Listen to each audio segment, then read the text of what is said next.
Entry ಹೆಂಗೆ ನೀವು ಆಗಿದ್ದು ಸಿನಿಮಾಗೆ? ಚಿಕ್ಕ ವಯಸ್ಸಿಂದ ಆಸೆ ಇತ್ತು ಫಿಲ್ಮ್ ಇಂಡಸ್ಟ್ರಿಗೆ ಬರಬೇಕು ಅಂತೇಳಿ. ಮನೆಯಲ್ಲಿ ಅಲೋ ಇಲ್ಲ, ಫುಲ್ ಮಿಡಲ್ ಕ್ಲಾಸ್ ಫ್ಯಾಮಿಲಿ ನಮ್ಮದು, ತುಂಬ ಟ್ರೆಡಿಷನಲ್ ಫ್ಯಾಮಿಲಿ. ನಾನು ಸ್ವಲ್ಪ ಗ್ಲಾಮರ್.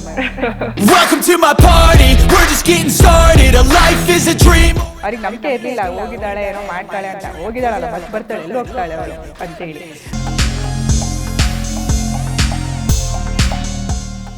ಫಸ್ಟ್ ಸಿನಿಮಾ ನಿಮ್ಮದು ಎಂಟ್ರಿ ಆಗಿದೆ ಯಾವ ಸಿನಿಮಾ? ನೀವು ಮಾಡಿದ್ದೀರಾ ಅದರಲ್ಲಿ? ಹಾಲು ತುಪ್ಪ. ಹಾಲು ತುಪ್ಪ ಅಲ್ಲ, ನೀವು ಇನ್ನೇ ಹಾಲು ತುಪ್ಪ ಇದ್ದಂಗೆ ಇದ್ದೀರಿ ಇವಾಗ. ಇನ್ನೂ ಹಾಲು ತುಪ್ಪ ಇಲ್ಲ, ನೀವು ಹಂಗೆ ಇದ್ದೀರಾ. ಬಾಯ್ ಫ್ರೆಂಡು ಯಾರಾದ್ರೂ ಒಂದು ಲೆಟರ್ ಇಟ್ಕೊಂಡ್ಬಂದು ಕಾಲೇಜ್ ಟೈಮ್, ಹೈಸ್ಕೂಲ್ ಟೈಮಲ್ಲೆಲ್ಲ ಸಾಕಷ್ಟು ಲವ್ ಸ್ಟೋರೀಸ್ ಇತ್ತು. ಅವಾಗೆಲ್ಲ ಡೈಲಿ ರೋಸ್ ತಂದು ಕೊಡೋದು, ಡೈರಿ ಮಿಲ್ಕ್ ಚಾಕ್ಲೇಟ್ ತಂದು ಕೊಡೋದು, ಚೆನ್ನಾಗಿರ್ತಾ ಇತ್ತು. ಈಗ ಕತೆ ನೀವೆಲ್ಲ ಯಾವ್ದಾರು ಒಂದು ಸಿನಿಮಾದ ಕತೆ ಕೇಳ್ತೀರಲ್ವಾ? ಸೊ ಅದ್ರೊಳಗಡೆ ನಿಮ್ಗೆ ಸಿಚುವೇಶನ್ ಅಲ್ಲಿ ಕಾಸ್ಟ್ಯೂಮ್ ಈ ತರ ಇರುತ್ತೆ ಅಂತ ಹೇಳಿರ್ತಾರೆ, ಕಿಸ್ಸಿಂಗ್ ಸೀನ್ ಹೇಳಿರ್ತಾರೆ, ಕರೆಕ್ಟ್ ಅಲ್ವಾ? ಕರೆಕ್ಟಾ? ಹೌದು. ನಿಮ್ಗೆ ಯಾವ ತರ ಹೇಳಿದಾರೆ? ಯಾರಾದ್ರು ಲಿಪ್ ಕಿಸ್ ಇರುತ್ತೆ ಅದು ಇದು ಅಂತ ಹೇಳಿದಾರ? ಸಮ್ ಮೂವೀಸ್ ಅಲ್ಲಿ ಲಿಪ್ ಕಿಸ್ ಇರುತ್ತೆ ಅಂತ ಹೇಳಿರ್ತಾರೆ, ಬಟ್ ಅದು ಲಿಪ್ ಕಿಸ್ ಹೋಗಿ ಸ್ಮೂಚ್ ಆಗಿಬಿಡುತ್ತೆ. ಇನ್ನೊಂದು ಟ್ರೆಂಡಿಂಗ್ ಏನೋ ಓಡ್ತಾ ಇದೆಲ್ಲ, ಹುಡುಗಿರಿ ಇದೆಲ್ಲ ಇದಾಕೋತಾ ಇದ್ದಾರೆ ಮುಗ್ಬಿಟ್ಟು. ಅದು ಸ್ಟೈಲ್ ಅಲ್ವಾ? ಹಾಕಿದ್ದೆ ನಾನು. ಅಲ್ಲ, ಇಲ್ಲಿ ಬಿಡಿ, ಅಲ್ಲಿ ಒಂಕ್ಳು ಬಾಕ್ಳು ಶುರು ಮಾಡ್ಬಿಟ್ರಲ್ಲ, ಅದು ಬೇಜಾರಾಗ್ಬಿಡುತ್ತೆ. ಅಲ್ಲಿ ಹಾಕೋತಾರೆ, ನನಗೂ ಗೊತ್ತಾಗ್ತಾ ಇಲ್ಲಪ್ಪ. ಇಲ್ಲ, ಕಾಸ್ಟ್ಯೂಮ್ ವೈಸ್ ಸ್ಕರ್ಟ್ ಏನಾದ್ರು ಹಾಕ್ದಾಗ ಹೊಕ್ಳು ಕಾಣ್ತಾ ಇರುತ್ತಲ್ವಾ, ಸೊ ಅವಾಗ ಒಂದು ಸ್ಟೈಲ್ ಅಷ್ಟೇ, ಒಂದು ಸೆಕ್ಸಿ ಲುಕ್ ಕೊಡೋವಂಥದ್ದು. ಹುಡುಗಿರ ಅಂತಂದ್ರೆ ಗ್ಲಾಮರ್, ಎಲ್ಲರೂ ನೋಡೋದೇ ಗ್ಲಾಮರ್. ಇವಾಗ ಗ್ಲಾಮರ್ ಬೇಕೇ ಬೇಕು, ಗ್ಲಾಮರ್ ಬೇಕೇ ಬೇಕು.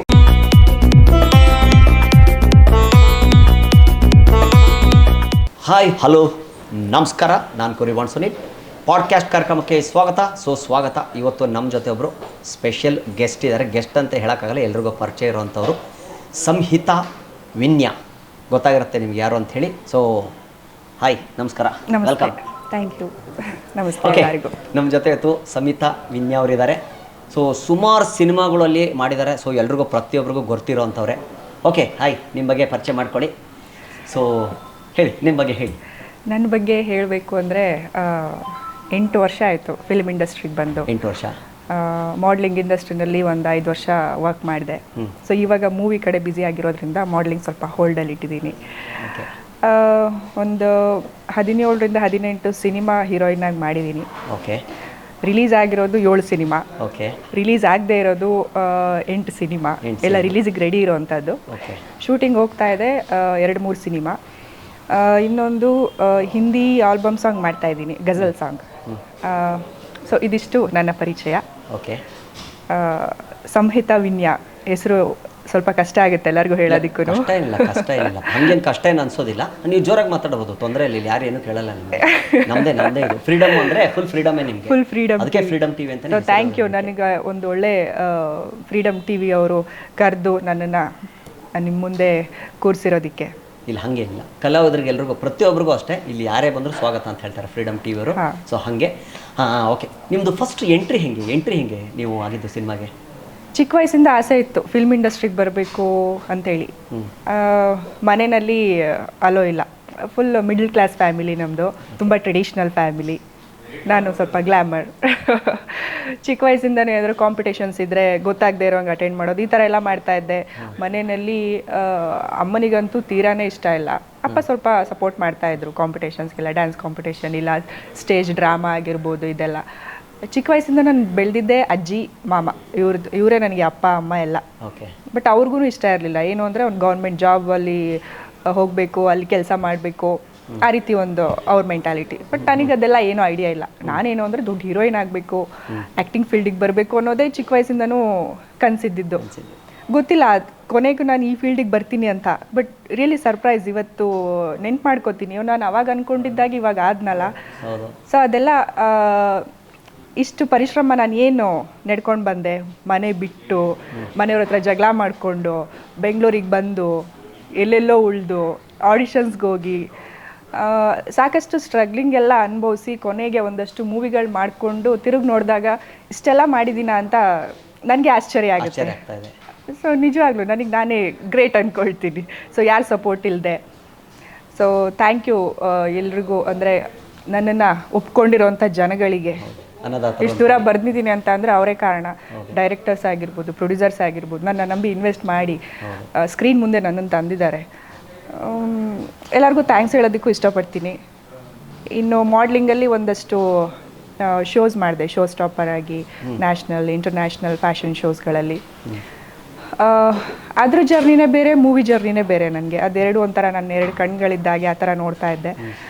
ಬಟ್ ಇವಾಗ ಕಂಪ್ಲೀಟ್ ಮೂವಿನಲ್ಲೇ ಬ್ಯುಸಿ ಆಗಿರೋದ್ರಿಂದ ಸೊ ಮಾಡ್ಲಿಂಗ್ ಸ್ವಲ್ಪ ಬ್ರೇಕಲ್ಲಿದೆ. ಇವಾಗ ಇನ್ನು ರಿಲೀಸಿಗೆ ರೆಡಿ ಇರೋವಂಥದ್ದು ಹೇ ಪ್ರಭು ಮತ್ತು ಮೆಜೆಸ್ಟಿಕ್ 2, ಆಮೇಲೆ ಆಯುಧ, ತಮಿಳ್ ಮಿಕ್ಸಿಂಗ್ ಕಾದಲ್ ಅಂತ ಇದೆ, ಮತ್ತು ಕನ್ನಡದಲ್ಲಿ ಮಿಕ್ಸಿಂಗ್ ಪ್ರೀತಿ, ಸ್ವಾಭಿಮಾನಿ, ಇದು ಸಾಕಷ್ಟು ಮೂವಿಗಳೆಲ್ಲ ರಿಲೀಸಿಗೆ ರೆಡಿ ಇದೆ. ಇನ್ನೂ ನಿಮ್ಮ ಮುಂದೆ ಸ್ಕ್ರೀನ್ ಮೇಲೆ ಬರೋದಕ್ಕೆ ಕಾಣಿಸ್ಕೊಳ್ತೀನಿ ಒಳ್ಳೊಳ್ಳೆ ಪಾತ್ರಗಳಲ್ಲಿ. ಅದರಲ್ಲೂ ಸೊ ತಾಯಿಯವರು ಯಾಕೆ ಸಪೋರ್ಟ್ ಮಾಡ್ತಾ ಇರಲಿಲ್ಲ, ಸಿನಿಮಾ ಫೀಲ್ಡ್ ಬೇಡ ಅಂತನಾ? ಮನೆಯಲ್ಲಿ ಸಿನಿಮಾ ಅಂದ್ರೇ ಇಷ್ಟ ಇಲ್ಲ, ಮಾಡ್ಲಿಂಗ್ ಅಂತಂದರೆ ಇಷ್ಟ ಇಲ್ಲ. ಅವ್ರಿಗೇನು ಅಂತಂದರೆ ಮನೆ ಮಗಳಾಗಿ ಗಂಡ ಹೆಂಡತಿ ಮಕ್ಕಳು ಸಂಸಾರ ತೊಳೆದು ಬೆಳಗ್ಗೆ ರಂಗೋಲಿ ಎಲ್ಲ ಹಾಕಿ ಕರೆಕ್ಟ್ ಅಲ್ವಾ, 30 ಪಾತ್ರೆ ತೊಳ್ಕೊಂಡು ಆ ರೀತಿ. ಅಂದರೆ ಒಂದು ಮಿಡಲ್ ಕ್ಲಾಸ್ ಫ್ಯಾಮಿಲಿ ಅಂತಂದರೆ ಅದೆಲ್ಲ ಏನು ಬೇಡಪ್ಪ, ನಮಗೆ ಸಾಕು ಇಷ್ಟು, ಆ ರೀತಿ ಒಂದು ಫ್ಯಾಮಿಲಿ. ಬಟ್ ನಾನು ಹೆಂಗೆ ಬಂದೆ ಅಂತ ನನಗೆ ಗೊತ್ತಿಲ್ಲ. ಬಟ್ ಇವಾಗ ಒಪ್ಕೊಳ್ತಾರೆ ಮನೆಯಲ್ಲಿ. ಅವ್ರಿಗೆ ನಂಬಿಕೆ ಇರಲಿಲ್ಲ, ಹೋಗಿದ್ದಾಳೆ ಏನೋ ಮಾಡ್ತಾಳೆ ಅಂತ. ಹೋಗಿದ್ದಾಳಲ್ಲ, ಬರ್ತಾಳೆ, ಎಲ್ಲಿ ಹೋಗ್ತಾಳೆ ಅವಳು ಅಂತೇಳಿ. ಬಟ್ ಇವತ್ತಿಗೂ ಅಮ್ಮ ಸಪೋರ್ಟ್ ಮಾಡ್ತಾರೆ, ಏನೇ ಇದ್ರು ಎಲ್ರಿಗೂ ಶೇರ್ ಮಾಡ್ತಾರೆ, ನಮ್ಮ ರಿಲೇಷನ್ಸ್ ಶೇರ್ ಮಾಡ್ತಾರೆ. ಬಟ್ ಆದರೂ ರಿಲೇಟಿವ್ಸ್ ಹೇಗೆ ಅಂತ ಅಂದರೆ, ಮನೆಯಲ್ಲಿ ನಮ್ಮ ತಾಯಿ ಒಪ್ಕೊಂಡ್ರು ಅವ್ರ ಅಕ್ಕಪಕ್ಕದವರು ಸ್ವಲ್ಪ ಬೇರೆ ಥರ ಮಾತಾಡೋದೇ ಜಾಸ್ತಿ. ಫಿಲ್ಮಿಗೆ ಹೋಗಿದ್ದಾಳ, ಸರಿ ಇಲ್ಲ, ಅದು ಸರಿ ಇಲ್ಲ ಅನ್ನೋದೇ ಒಂದು. ಕೆಲವೊಂದು ರಿಲೇಷನ್ಸ್ ದೂರನೇ ಆಗಿಬಿಟ್ಟಿದ್ದಾರೆ. ಅವಳು ಆ ಫೀಲ್ಡಲ್ಲಿದ್ದಾಳೆ, ಸರಿ ಇಲ್ಲ. ಸೊ ಈ ಥರ ಒಂದು ಮೆಂಟಾಲಿಟಿ ಬಂದಿದೆ. ಬಟ್ ಎಲ್ಲ ಫೀಲ್ಡಲ್ಲೂ ಇದೆ, ಅವ್ರಿಗೂ ಗೊತ್ತಿದೆ. ಬಟ್ ಏನಕ್ಕೆ ಮೂವಿ ಫೀಲ್ಡಲ್ಲೇ ಈ ರೀತಿ, ಅದು ಗೊತ್ತಾಗ್ತಾ ಇಲ್ಲ ನನಗೆ. ಬಟ್ ಓಕೆ, ಯಾರೇನೇ ಅಂದರೂ ಮನೆಯಲ್ಲಿ ಸಪೋರ್ಟ್ ಇದೆ. ಸೊ ನನಗೇನು ಇಷ್ಟನೋ ನಾನು ಆ ಫೀಲ್ಡಲ್ಲಿ ವರ್ಕ್ ಮಾಡ್ತಾ ಇದ್ದೀನಿ, ಅದೊಂದು ಖುಷಿ ನನಗೆ. ಖುಷಿ ಇದೆ. ಓಕೆ, ನಾನು ಒಂದು ಪ್ರಶ್ನೆ ನಿಮಗೆ. ಫ್ಯಾಷನ್ ಶೋ ಜಾಸ್ತಿ ಹೆಸರು ಕೊಡುತ್ತಾ, ಸಿನಿಮಾ ಹೆಸರು ಕೊಡುತ್ತಾ? ಫ್ಯಾಷನ್ ಶೋ ಇಂದ ಏನು ಲಾಭ ಇದೆ ನಿಮಗೆ? ಫ್ಯಾಷನ್ ಶೋ ಅದೊಂದು ಇನ್ಕಮ್ ಅಂತಲೇ ಹೇಳ್ಬೋದು. ಅದೇ ಬೇರೆ ಫೀಲ್ಡ್, ಮೂವಿನೇ ಬೇರೆ ಫೀಲ್ಡ್. ಸಮುದ್ರ ಅಂತಲೇ ಹೇಳ್ಬೋದು. ಎರಡು ಫ್ಯಾಷನ್ ಶೋನು ಸಮುದ್ರನೇ. ಫ್ಯಾಷನ್ ಶೋನು ಸಾಕಷ್ಟು ಮಾಡೆಲ್ಸ್ ಬರ್ತಾರೆ, ಅಲ್ಲೂ ಕೂಡ ತುಂಬ ಸ್ಟ್ರಗ್ಲಿಂಗ್ ಇದೆ. ಇದಕ್ಕಿಂತ ಜಾಸ್ತಿನೇ ಅಂತಲೇ ಹೇಳ್ಬೋದು. ಕಾಂಪಿಟೇಷನ್ಸ್ ಜಾಸ್ತಿ ಇದೆ. ಡೈಲಿ ಒಂದಷ್ಟು ಬಂದು ಹೋಗ್ತಾ ಇರ್ತಾರೆ ಮಾಡೆಲ್ಸ್ಗಳು. ಬಟ್ ಅದರಲ್ಲಿ ಕ್ಲಿಕ್ ಆಗೋರು, ನಾವು ಯಾವ ರೀತಿ ಮೂವಿನಲ್ಲಿ ಒಂದು ಹೀರೋಯಿನ್ ಆಗಿ ಎಷ್ಟು ಕಷ್ಟಪಡ್ತೇವೋ ಅದೇ ಇದರಲ್ಲಿ ಮಾಡೆಲ್ಸ್ ಆಗೋದಕ್ಕೂ, ಸೂಪರ್ ಮಾಡೆಲ್ಸ್ ಆಗೋದಕ್ಕೆ, ಟಾಪ್ ಮಾಡೆಲ್ಸ್ ಆಗೋದಕ್ಕೆ ತುಂಬಾ ಸ್ಟ್ರಗ್ಲಿಂಗ್ ಮಾಡ್ತಾರೆ. ಬಟ್ ಅದಕ್ಕೂ ಇದಕ್ಕೂ ಕಂಪೇರ್ ಮಾಡೋದಕ್ಕೆ ಆಗಲ್ಲ. ಅದೇ ಬೇರೆ ಥರ ಫೀಲ್ಡು, ನಮ್ಮ ಮೂವಿನೇ ಬೇರೆ ಥರ ಫೀಲ್ಡು. ಬಟ್ ಎರಡೂ ಕಂಪೇರ್ ಮಾಡಿದರೆ ನಾವು ಹೆಂಗಿರ್ತೀವಿ ಅದ್ರ ಮೇಲೇ ಡಿಪೆಂಡ್. ಸೊ ಯಾವುದು ಕಷ್ಟ ಅಂತ ಅಂದ್ಕೊಂಡ್ರೆ ಕಷ್ಟ, ಸುಲಭ ದಾರಿ ಉಟ್ಕೊಂಡ್ರೆ ಸುಲಭ ಆಗುತ್ತೆ. ಆ್ಯಕ್ಟಿಂಗ್ ಸ್ಕೂಲ್ ಏನಾದರೂ ಹೋಗಿದ್ರಾ? ಆ್ಯಕ್ಟಿಂಗ್ ಸ್ಕೂಲ್ ಆ ಥರ ಎಲ್ಲ ಏನೂ ಹೋಗಿಲ್ಲ. ಬಟ್ ಚಿಕ್ಕ ವಯಸ್ಸಿಂದ ಡೈಲಾಗ್ಸ್ ಎಲ್ಲ ಏನಾದರೂ ಮೂವಿನಲ್ಲಿ ಬರಬೇಕಾದ್ರೆ ಅದನ್ನು ನಾನು ಟೈಪ್ ಮಾಡಿ ಸುಮ್ಮನೆ ನನಗೆ ನಾನೇ ಮಿರರ್ ನೋಡಿಕೊಂಡು ಈ ರೀತಿ ಅಲ್ಲ, ಅದು ಚಿಕ್ಕ ವಯಸ್ಸಿಂದನೇ ಬಂದುಬಿಡ್ತು. ಪ್ರಾಕ್ಟೀಸ್ ಅಷ್ಟೇ. ಮಿರರ್ ಆ್ಯಕ್ಟರ್ ಮನೆಯಲ್ಲಿ ಒಂದು ರೂಮ್ ಬಾಗಿಲು ಹಾಕೋಬಿಟ್ರೆ ಮತ್ತೆ ಏನೋ ಓದ್ಕೋತಾ ಇದ್ದಾಳೆ ಅಂತ ಅನ್ಕೋಬೇಕು. ಆ ರೀತಿ ಗೊತ್ತಾಗ್ದಂಗೆ ಸಾಂಗ್ಸ್ ಎಲ್ಲ ಬರೆದು ಅದನ್ನ ಕಲಿತಾ ಇದ್ದೆ. ಆಮೇಲೆ ಈ ಮೂವಿ ಆ್ಯಕ್ಟರ್ಸ್ದೆಲ್ಲ ಪೇಪರಲ್ಲಿ ಬರ್ತಾ ಇತ್ತಲ್ಲ, ಅದನ್ನೆಲ್ಲ ಕಟ್ ಮಾಡಿ ಒಂದು ಬುಕ್ಕಲ್ಲಿ ಸ್ಟಿಕ್ ಮಾಡ್ತಾ ಇದ್ದೆ. ಬಟ್ ಅದೆಲ್ಲ ಇವತ್ತಿಲ್ಲ, ಎಲ್ಲ ಕಳೆದೋಗ್ಬಿಟ್ಟಿದೆ. ಮನೆಯಿಂದ ಹೊರಗೆ ಬಂದಲ್ಲ ಅವಾಗೆಲ್ಲ ತೆಗ್ದು ಬಿಸಾಕ್ಬಿಟ್ಟಿದ್ದಾರೆ. ಫೇವ್ರೆಟ್ ಹೀರೋ ಯಾರಾಗಿದ್ರು ಆಗ? ದರ್ಶನ್ ಹೀರೋ. ಆಮೇಲೆ ರಕ್ಷಿತಾ ಮೇಡಮ್, ದರ್ಶನ್, ಇವರಿಬ್ರು ನನಗೆ ಆವಾಗ ಸುಂಟ್ರಗಾಳಿ ತರ ಇಷ್ಟ ಆಯ್ತು. ಹಳೆ ಆ್ಯಕ್ಟರಲ್ಲಿ ಕಲ್ಪನಾ ಮೇಡಮ್, ಅವ್ರನ್ನ ತುಂಬ ಫಾಲೋ ಮಾಡ್ತಾ ಇದ್ದೆ. ಇನ್ನು ದರ್ಶನ್ ಮೂವೀಸ್ ಎಲ್ಲ ಬಂದರೆ ಅವಾಗೆಲ್ಲ ನೋಡದೆ ಬಿಡ್ತಾ ಇರಲಿಲ್ಲ. ನೋಡ್ತಾ ಇದ್ರಿ. ಸೊ ಓಕೆ, ಈಗ ನಿಮಗೆ ಈ ಸಿನಿಮಾ ಬಗ್ಗೆ ಅಂತ ನಾನು ಕೇಳಿದೆ. ಈಗ ನೀವು ಸಿನಿಮಾ ಮಾಡೋಕ್ಕಿಂತ ಮುಂಚೆ ಈಗ ನಾಯಕಿ ಅಂತ ಹೇಳಿದ್ರಲ್ಲ, ಫಸ್ಟ್ ಸಿನಿಮಾ ನಿಮ್ಮದು ಎಂಟ್ರಿ ಆಗಿದ್ದೆ ಯಾವಾಗ, ಯಾವ ಸಿನಿಮಾ? ನೀವು ಮಾಡಿದ್ದೀರಾ ಅದರಲ್ಲಿ? ಹಾಲು ತುಪ್ಪ ಅಲ್ಲ, ನೀವು ಇನ್ನೇ ಹಾಲು ತುಪ್ಪ ಇದ್ದಂಗೆ ಇದ್ದೀರಿ ಇವಾಗಲೂ. ಎಷ್ಟು ಆಯ್ತು ಹತ್ತತ್ರ? 7 ವರ್ಷ 8 ವರ್ಷನೇ ಆಗೋಯ್ತು. ನೀವಿನ್ನೂ ಹಾಲು ತುಪ್ಪ ಇಲ್ಲ, ನೀವು ಹಂಗೆ ಇದ್ದೀರಾ. ನಾನು ಮಾಡಿರೋದ್ರಲ್ಲೇ ಅಟ್ಲೀಸ್ಟ್ ನಿಮ್ಮನ್ನ ಒಂದು 2-3 ಮೂವಿನಲ್ಲೇ ನೋಡಿದ್ದೀನಿ ಅನ್ಸುತ್ತೆ. ಹಾಲು ತುಪ್ಪ ಆದಮೇಲೆ ಹೌದು, 1 CR ಅಂತ ಬಂತಾ? ಇದು ಪೇಮೆಂಟ್ ಎಲ್ಲ ಬಂತಾ? ಪೇಮೆಂಟು ಪೇಮೆಂಟ್ ಬಗ್ಗೆ ಹೇಳಬೇಕು ಅಂದರೆ ನೋಡಿದವರೆಲ್ಲ ಏನು ಅನ್ಕೋತಾರೆ, ಫಿಲ್ಮ್ ಇಂಡಸ್ಟ್ರಿನಲ್ಲಿ ಇರೋರಿಗೆ ಓ ತುಂಬ ದುಡ್ಡು ಬರುತ್ತೆ, ಓ ಒಬ್ಬೊಬ್ರು ಫೋನ್ ಮಾಡಿಬಿಟ್ಟು ನನಗೆ ಒಂದಷ್ಟು ಸಾಲ ಬೇಕು ಕೊಡು ಅಂತ. ನನ್ನ ಹತ್ರನೇ ದುಡ್ಡಿರಲ್ಲ, ಸಾಲ ಕೇಳಿದ್ರೆ ನಾನು ಎಲ್ಲಿಂದ ಕೊಡ್ಲಿ. ಏನಾದರೂ ಇಲ್ಲ ಅಂದಾಗ ಅವರು ಸಿಟ್ ಮಾಡ್ಕೋತಾರೆ. ಇಲ್ಲ ಅಂತ ಅಂದರೆ ಏನಾದರೂ ಮತ್ತೆ ನಾವು ಕಾಲ್ ಮಾಡಿದ್ರೆ ರಿಸೀವ್ ಮಾಡಲ್ಲ. ಅವರು ಅರ್ಥ ಮಾಡ್ಕೋಬೇಕು, ಎಲ್ಲ ಟೈಮಲ್ಲೂ ಎಲ್ಲರ ಹತ್ರನೂ ದುಡ್ಡಿರೋದಿಲ್ಲ. ಏನು ಅಂತ ಅಂದರೆ ಎಲ್ಲರ ಮೈಂಡಲ್ಲೂ ಮೂವಿಲಿದ್ದಾರೆ, ಮಾಡ್ಲಿಂಗಲ್ಲಿದ್ದಾರೆ, ಸಿಕ್ಕಾಬಟ್ಟೆ ದುಡ್ಡಿದೆ, ಕೇಳ್ದಾಗೆಲ್ಲ ದುಡ್ಡು ಕೊಡ್ತಾರೆ, ಸಪೋರ್ಟ್ ಮಾಡ್ತಾರೆ ಅಂತ. ಅವ್ರವ್ರ ಕಷ್ಟಗಳು ಅವ್ರು ಅನುಭವಿಸ್ದಾಗಲೇ ಗೊತ್ತಾಗುತ್ತೆ. ಅದನ್ನ ಅರ್ಥ ಮಾಡ್ಕೋಬೇಕು ಅಂತೀರಾ. ಬಟ್ ಮೂವಿನಲ್ಲಿ ಕೆಲವೊಬ್ರು ದುಡ್ಡು ಕೊಡ್ತಾರೆ, ಪಾಪ ಯಾಕೆ ಎಲ್ಲರಿಗೂ ಕೊಡಲ್ಲ ಅಂತ ಹೇಳೋದು. ಕೆಲವೊಂದು ಮೂವಿಗಳಲ್ಲಿ ಕೊಡ್ತೀನಿ ಅಂತ ಹೇಳ್ತಾರೆ, ಮೂವಿ ಮುಗಿಸೋ ತನಕ ಕೊಡ್ತೀನಿ ಅಂತಾನೆ ಹೇಳ್ತಿರ್ತಾರೆ, ಕೊನೆಗೆ ಕೈ ಎತ್ಬಿಡ್ತಾರೆ. ನನಗೆ ಇನ್ನೂ ಕೆಲವೊಂದಷ್ಟು ಮೂವಿಗಳದ್ದು ಪೇಮೆಂಟ್ ಸಿಕ್ಕಿಲ್ಲ. ಅದಕ್ಕೆ ಡೈಲಿ ಪೇಮೆಂಟ್ ತಗೋಬೇಕು. ಡೈಲಿ ಪೇಮೆಂಟ್ ತಗೊಂಡ್ರು ಇಲ್ಲ ಮೇಡಮ್ ಇವತ್ತು ಮಾಡಿಕೊಡಿ ನಾಳೆ ಕೊಡ್ತೀವಿ. ಇನ್ನು ನಮ್ಗೆ ಇನ್ನೇನು ಮಾಡೋದು, ಅವ್ರು ಅಷ್ಟು ಹೇಳಿದ್ಮೇಲೂ ಸರಿ ಏನೋ ಮೂವಿ ಒಂದು ಅರ್ಧ ಭಾಗ ಆಗಿರುತ್ತೆ, ನಮ್ಮಿಂದ ಮೂವಿ ನಿಂತೋಗ್ಬಾರ್ದು ಅಂತ ನಮ್ಮ ಒಂದು ಕನ್ಸರ್ನು. ಬಟ್ ಅವರು ದುಡ್ಡು ಕೊಡದೇ ಇದ್ದಾಗ ಬೇಜಾರಾಗುತ್ತೆ, ಕೋಪನೂ ಬರುತ್ತೆ, ಏನು ಹೇಳಂಗಿಲ್ಲ ಬಿಡಂಗಿಲ್ಲ, ಸರಿ ಅಂತ ಹೇಳ್ಬಿಟ್ಟು ಮುಗಿಸೋದು. ಆಕ್ಚುಲಿ ಏನು ಗೊತ್ತಾ, ನೀವು ಒಂದು ರೂಟ್ ಕರೆಕ್ಟಾಗಿ ಬಂದ್ರಿ. ಏನಂದ್ರೆ ನೀವು ಅರ್ಧ ಮೂವಿ ಮಾಡಿದಾಗ ನೀವು ತಪ್ಪಾಗುತ್ತೆ ಅಲ್ಲ, ನೀವು ಬಿಟ್ಟರೆ ಅವ್ರು ಮತ್ತೆ ಮೂವಿ ಮಾಡೋಕ್ಕಾಗಲ್ಲ, ನಿಮ್ಮನ್ನು ಕರ್ಸ್ಕೊಳ್ಬೇಕು ಪೇಮೆಂಟ್ ಕೊಟ್ಟು. ಅದು ಗೊತ್ತಿದೆಯಾ? ಮತ್ತೆ ಇನ್ನೊಂದು ಅವ್ರು ಯಾವ ಥರ ಪಬ್ಲಿಸಿಟಿ ಮಾಡ್ತಾರೆ ಅಂದರೆ, ಓ ಹೀರೋಯಿನ್ಗೆ ಆ್ಯಟಿಟ್ಯೂಡು, ಅವಳು ಇದು ಮಾಡ್ತಾಳೆ, ಈ ಥರ ಒಂದು ಇದ್ದೇ ಇರ್ತದೆ ಅಲ್ವಾ. ಅಲ್ಲ ಫೀಲ್ಡ್ ಹೆಂಗಿದೆ, ನಾವಿರೋ ಫೀಲ್ಡ್ ಹೆಂಗೆ, ಅಲ್ಲಿ ಆಟಿಟ್ಯೂಡ್ ಅನ್ನೋದು ಇರಲೇಬೇಕು. ಹೌದು, ಸಾಧಾರಣ ಈಗ ಅಣ್ಣ ಅನ್ಕೊಂಡ್ರೆ ನಮ್ಗೆ ಇದು ಮಾಡೋದಿಲ್ಲ, ನಮ್ಗೆ ಗೊತ್ತಿರೋ ವಿಚಾರ. ಈಗ ಆಟಿಟ್ಯೂಡ್ ಅಂದ್ರೆ ನಾನು ಆಟಿಟ್ಯೂಡ್ ಆ ಥರ ಏನು ತೋರಿಸೋದು ಇಲ್ಲ, ಏನಿದೆ ಅನ್ನೋದು ಮಾತಾಡ್ತೀನಿ, ಕೇಳೋದು ಕಮ್ಮಿನೇ ಅಮೌಂಟ್ನ, ಅದನ್ನೂ ಕೊಡೋದಿಲ್ಲ ಅಂತಂದ್ರೆ ಇವಾಗ ಅದು ಬಿಟ್ರೆ ಬೇರೆ ಏನು ಇನ್ಕಮ್ ಇಲ್ಲ. ಈ ಫೀಲ್ಡ್ ಬಿಟ್ಟು ಮಾಡ್ಲಿಂಗ್ ಫೀಲ್ಡ್ ಬಿಟ್ಟು ಬೇರೆ ಏನು ಯಾವ್ದ್ರಲ್ಲಿ ನನಗೆ ಇನ್ಕಮ್ ಬರೋದಿಲ್ಲ. ಎಲ್ಲರಿಗೂ ಅಷ್ಟೇ ಅಲ್ವಾ. ಈಗ ನಾವು ಇದನ್ನ ನಂಬದ ಮೇಲೆ ನಾವು ಮತ್ತೆ ಸೇಲ್ಸ್ ಫೀಲ್ಡ್ ಅಲ್ಲಿ ಮ್ಯಾನೇಜರ್ ಆಗಿ ಎಲ್ಲೋ ಅಮೆರಿಕಾಗೆಲ್ಲ ಅಲ್ಲೇನೋ ಹೋದ್ರೆ ನಡೀತೈತೆ ಅನ್ಕೊಳ್ಳಿ. ಇಲ್ಲಿ ನಾವು ಮತ್ತೆ ಕರ್ನಾಟಕದಲ್ಲಿ ಮತ್ತೆ ನಾವು ಕೆಲಸ ಮಾಡೋಕ್ಕಾಗಲ್ಲ. ಸತ್ಯವಾದ ಮಾತು ನೀವು ಹೇಳ್ತಾರೆ, ಕರೆಕ್ಟ್ ಅದು. ಇನ್ನೊಂದೇನು ಅಂತ ಅಂದ್ರೆ ಪ್ರೊಡ್ಯೂಸರ್ಗಳು ಅಮೌಂಟ್ ಕೊಡಕ್ಕೆ ರೆಡಿ, ಅದ್ರಲ್ಲಿ ಎತ್ಬಿಡ್ತಾರೆ ಮಧ್ಯದಲ್ಲಿ. ದೇವರವರ ಕೊಟ್ಟರು ಪೂಜಾರಿ ಕೊಡಲ್ಲ ಅಂತಾರಲ್ಲ, ಹೌದು ಇದು ಕರೆಕ್ಟ್ ಇದೆ, ಇದು ನಿಜವಾದ ಮಾತಿದು. ಬಟ್ ಹಿಂಗಿದ್ದಾಗ ನಮಗೆ ಏನೋ ಈ ಫೀಲ್ಡ್ ಬೇಡ ಅನ್ಸ್ಬಿಡುತ್ತೆ ಒಂದೊಂದ್ಸಲ. ಬಟ್ ಇನ್ನೇನ್ ಮಾಡೋದು, ಆಸೆ ಇಟ್ಕೊಂಡು ಬಂದಿರೋದು ಈ ಫೀಲ್ಡಿಗೆ.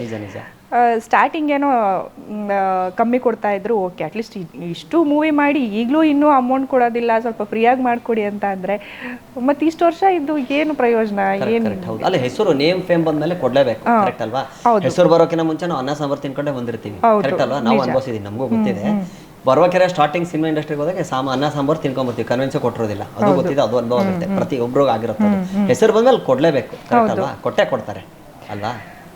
ಕೊಡೋದಿಲ್ಲ, ಇದೊಂದು ಬೇಜಾರಾಗಿದೆ. ದಯವಿಟ್ಟು ಎಲ್ಲ ಕೇಳ್ಕೊಳ್ಳೋದೊಂದು ನಮಗೆ ಇದೊಂದೇ ಇವಾಗ ಏನು ಫಿಲ್ಮ್ ಮಾಡ್ತಾ ಇರ್ತೀವಿ, ಕೆಲವೊಂದು ಆರ್ಟಿಸ್ಟ್ಗಳಿಗೆ ಇದೊಂದೇ ಜೀವನ ಆಗಿರುತ್ತೆ. ಅಟ್ಲೀಸ್ಟ್ ಏನೋ ಒಂದು ನಮಗೆ ಮಂತ್ಲಿ ಮೇಕಪ್ ಬೇಕು, ಕಾಸ್ಟ್ಯೂಮ್ ಸಿಗಬೇಕು. ಇವಾಗ ಒಂದು ಕಡೆ ಹೋದಾಗ ಒಂದೇ ಕಾಸ್ಟ್ಯೂಮ್ ಎಲ್ಲ ಕಡೆನೂ ಹಾಕೊಂಡು ಹೋಗೋಕ್ಕಾಗೋದಿಲ್ಲ. ಅಫ್ಕೋರ್ಸ್ ಡಿಸೈನರ್ಸ್ ಬೇಕು, ಇಲ್ಲ ನಮಗೆ ಸ್ಯಾಂಡಲ್ಸ್ ಆಗಿರ್ಬೋದು, ಬ್ರ್ಯಾಂಡೆಡ್. ಅದು ಒಂದು ಏನು ಅಂತಂದ್ರೆ ಬ್ರ್ಯಾಂಡೆಡ್ ಹಾಕಿದಾಳ ವಾಚ್, ಬ್ರ್ಯಾಂಡೆಡ್ ಬ್ಯಾಗ್ ಇದೆಯಾ, ಐಫೋನ್ ಇದೆಯಾ, ಇದನ್ನೆಲ್ಲದನ್ನು ನೋಡ್ತಾರೆ.